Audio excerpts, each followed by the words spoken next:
Se gostaram desse vídeo, se inscreve no canal, deixa o seu like, assiste até o final para me ajudar aqui na plataforma. Pessoal, olha só que maravilha, mais um vídeo aqui para o nosso canal. E aqui está cheio de maritacas, periquitinhos, comendo a semente dessa flor aqui, que é o vídeo que eu acabei de postar aí, sobre essa arnica, né? Que é essa planta maravilhosa. Além de ela servir como medicamento, ela também serve de alimento para os pássaros.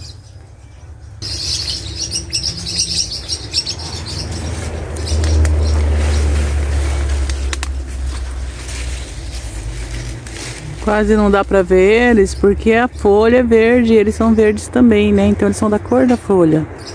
Mas eles...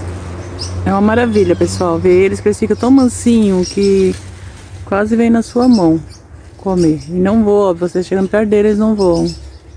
Muito maravilhoso. Olha só ele ali, ó. Olha ele perto da flor amarela ali, comendo, né? Ele come o miolinho da flor que dá semente. Porque essa planta aqui é a mesma coisa do girassol. E eles amam a semente do girassol.